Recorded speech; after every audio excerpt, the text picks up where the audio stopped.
Rose fond en larmes lorsqu'un vigile impoli la raccompagne à la porte d'un grand magasin de luxe.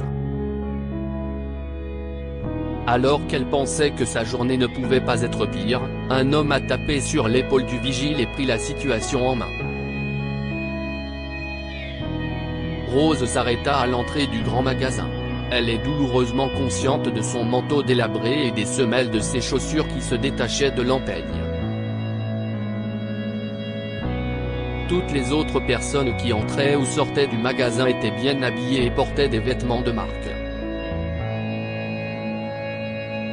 « Je ne suis pas à ma place ici », s'est-dit Rose. Les regards qu'elle reçut des gens qui la croisaient laissaient penser qu'il était d'accord avec elle. Un homme se renfrogna et la laissa de côté. Une femme fronça le nez et s'écarta comme si Rose était un mauvais temps. Rose soupira. Elle envisagea de retourner à sa voiture et de partir, mais seulement pour un moment. Monsieur Rogers l'attendait. Elle n'avait jamais été en retard à un rendez-vous en plus de 60 ans et n'avait pas l'intention de commencer maintenant. Rose se dirigea vers les portes automatiques et entra. Le grand magasin est immense. Il lui rappelait l'entrepôt dans lequel travaillait son défunt mari, mais en beaucoup plus chic. Elle se promena le long d'une allée de moquettes luxuriantes qui partait de l'entrée. Elle s'arrêta pour admirer un sac à main lorsqu'elle entendit quelqu'un crier. Rose se retourna et vit un agent de sécurité se précipiter vers elle. La peur s'épanouit dans sa poitrine. Y avait-il un voleur dans le magasin? Est-elle en danger? Elle regarda autour d'elle, mais ne vit personne de suspect. « Vous n'avez rien à faire ici. » L'agent de sécurité a saisi le bras de Rose. Rose ne croyait pas ses oreilles. D'autres clients les observaient, et Rose sentit un rougissement lui monter au cou. « Monsieur Rogers m'a invité ici », a-t-elle dit à l'agent de sécurité qui la raccompagnait vers les portes de l'entrée. Le garde s'est mis à rire. « Je ne sais pas comment une clocharde en haillons comme vous connaît ce nom, mais je ne suis pas né de la dernière pluie.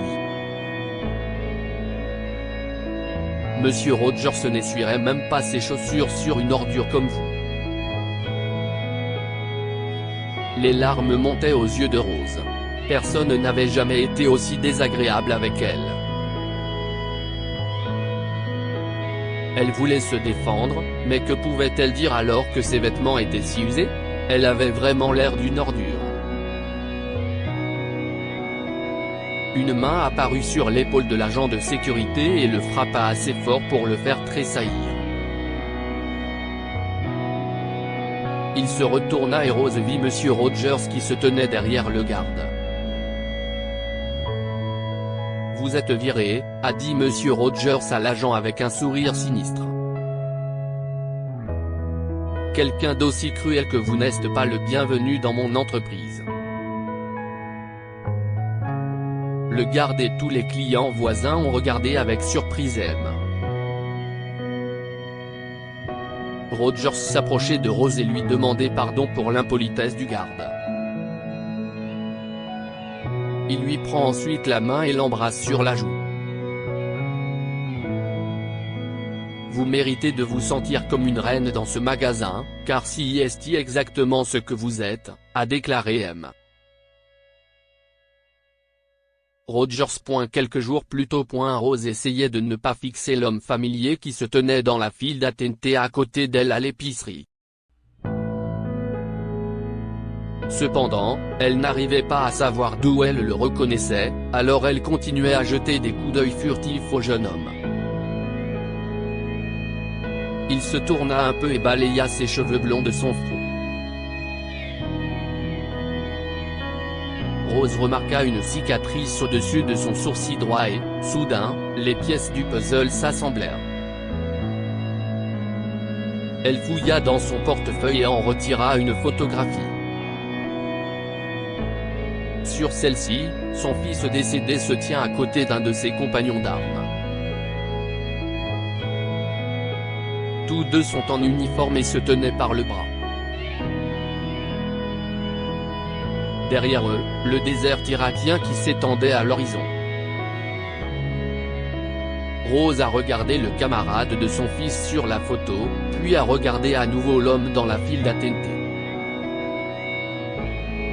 Elle a fait cela plusieurs fois avant de faire un pas sur le côté pour taper sur le coude de l'homme. Rose montra la photo à l'homme. « Si est-ce vous, n'est-ce pas ?» Jonathan était en train de rêver lorsqu'il sentit la femme lui taper sur le coude. Lorsqu'il baissa les yeux, il fut tellement surpris de voir la photo qu'il en laissa tomber son panier de course. Oui, si est moi et Tristan. C'était mon meilleur ami là-bas. Il regarda la femme de plus près. « Qui êtes-vous » Elle lui adressa un léger sourire. « Je suis la mère de Tristan. » Jonathan prit immédiatement sa main entre les siennes. « Je suis très heureux de vous rencontrer, madame. Votre fils était un grand homme. Je pense encore à lui tous les jours. » La femme serra les lèvres et hocha la tête. « Je pense aussi à lui. Il nous manque beaucoup. » La caissière appela la femme, interrompant leur conversation. Jonathan avait encore tant de choses à lui dire. Il la regarda déposer quelques articles sur le comptoir pour que la caissière les enregistre. Il s'agissait principalement d'articles bon marché et de mauvaise qualité. Elle a commencé à compter la petite monnaie dans son portefeuille pour payer ses achats, et Jonathan s'est douté que cette femme avait des difficultés financières. Son intuition est confirmée lorsqu'elle a demandé à la caissière de laisser le lait. « Je vais le payer. » Jonathan avança et présenta sa carte à la caissière.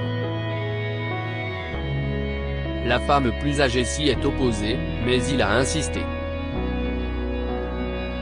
À l'extérieur, Jonathan a pris les sacs d'épicerie de la femme. « Je vais les porter pour vous, » a-t-il dit. « Je suis très heureux d'être tombé sur vous aujourd'hui, madame. J'ai pensé à rechercher la famille de Tristan, mais je n'étais pas sûr que ce soit une bonne idée de prendre contact avec elle. » Pourquoi ? La femme fronce les sourcils. « Et s'il vous plaît, appelez-moi Rose. » Il s'efforça de la regarder en suivant Rose jusqu'à sa voiture. La guerre a été l'un des pires moments de ma vie, et Tristan. J'étais avec lui quand si est arrivé. J'étais avec lui quand si est arrivé. Rose posa doucement sa main sur son bras. Ça a dû être terrible pour toi. Si est vrai. Une fois mon temps écoulé, je n'aille pas supporter de rentrer à la maison. J'ai voyagé en Asie du Sud, puis aux Philippines, en Indonésie et en Australie. J'ai rencontré des gens formidables en chemin, et certains d'entre eux m'ont aidé à me sentir plus proche de la personne que j'étais avant la guerre. Jonathan a soupiré. Je suis revenu il y a un peu plus d'un an et j'ai acheté une entreprise. J'ai aussi commencé à voir un thérapeute. Et vous, Rose ? Je me débrouille. Rose a ouvert le coffre d'une vieille voiture. J'ai emménagé chez ma belle-fille pour l'aider avec les enfants. Elle a 2 emplois pour subvenir à leurs besoins. Je n'aille pas grand-chose dans ce monde, mais j'aide quand je peux. Elle lui a souri. J'aimerais que Tristan puisse voir ses enfants grandir. Il était si fier de sa famille, a déclaré Jonathan à voix basse. Il regarda à nouveau les provisions et la vieille voiture de Rose et savait qu'il devait faire quelque chose pour elle. « Voulez-vous vous joindre à moi pour un dîner la semaine prochaine ?» a demandé Jonathan. Il proposa un restaurant qu'il avait découvert il y a quelques mois. Les yeux de Rose se sont agrandis de surprise et elle a secoué la tête. « Je ne peux pas vous rejoindre là-bas, répondit-elle. Je n'ai rien à me mettre pour aller dans un endroit aussi chic. S'il vous plaît, Rose. » Jonathan plaça les courses dans le coffre et prit les mains de Rose dans les siennes. Rose fronça les sourcils. « Qu'est-ce ce que vous voulez dire ?» Jonathan baissa la tête, tandis que la culpabilité qu'il s'était efforcé de résoudre s'installa une fois de plus en lui. « Tristan est mort à cause de moi. Ce n'est pas possible, a répondu Rose. Ils m'ont dit qu'il y avait un piège. Jonathan hocha la tête. Il lui raconta comment les soldats avaient surgi de nulle part et attaquèrent leur convoi, les bombes et les cris qui avaient suivi. Depuis ce jour, ces bruits sont restés dans ses cauchemars. Tristan m'a sorti du transport. Il a trouvé un bâtiment et a monté la garde, il m'a donné les premiers soins. Jonathan avala la boule dans sa gorge. Il m'a gardé en vie, et quand ils nous ont encerclés, il s'est battu jusqu'au bout. Il a utilisé son corps pour me protéger. Il se souvient encore du moment où Tristan s'est relâché et où il a réalisé que son ami n'était plus là. Les heures qu'il a passées à attendre qu'une unité le récupère étaient insupportables. Mais cette douleur était entre lui et son thérapeute. Rose était déjà en larmes, et il ne voyait pas l'intérêt de la contrarier davantage. « S'il vous plaît, venez dîner avec moi la semaine prochaine. Ne vous inquiétez pas pour les vêtements. Je possède un grand magasin en ville. Passez demain et prenez ce que vous voulez. Si est moi qui paie. Si le personnel a des questions, dites-leur que Monsieur Rogers vous a invité personnellement. » Aujourd'hui. Rose sortit de la cabine d'essayage et se regarda dans le miroir. Cela faisait plusieurs années qu'elle ne s'était pas acheté de nouveaux vêtements, et c'était pour remplacer une paire de chaussettes qu'elle ne pouvait plus porter. Jamais elle n'aurait imaginé porter une telle robe. « Si est parfait », a dit Jonathan. Il jeta un coup d'œil à sa montre. « Je suis désolé de vous interrompre, mais j'ai une réunion importante à laquelle je dois assister. » Jonathan se tourna vers la jeune assistante qui se tenait à proximité. « S'il vous plaît, veillez à ce que cette merveilleuse femme ait des chaussures qui aillent avec sa nouvelle robe. Et tout ce dont elle pourrait avoir besoin. De nouveaux vêtements pour ses petits-enfants, peut-être. Si est beaucoup trop. Si est loin d'être suffisant, en fait. » Jonathan lui a lancé un regard sérieux. Rose a pris Jonathan au mot. Elle a choisi de nouveaux vêtements et de nouvelles chaussures pour les enfants et sa belle-fille, Maria. Lorsqu'elle est arrivée à la maison et qu'elle a présenté les vêtements à Maria, celle-ci a fondu en larmes.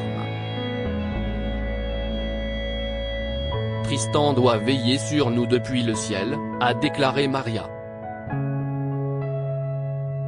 Sinon, comment pourrions-nous avoir autant de chance ?» Rose la prit dans ses bras et les deux femmes restèrent assises en silence.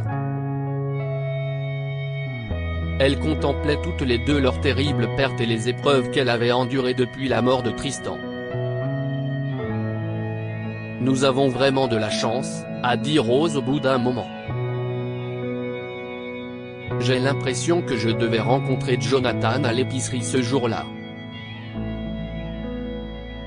Je le pense aussi. Maria s'est essuyé les yeux.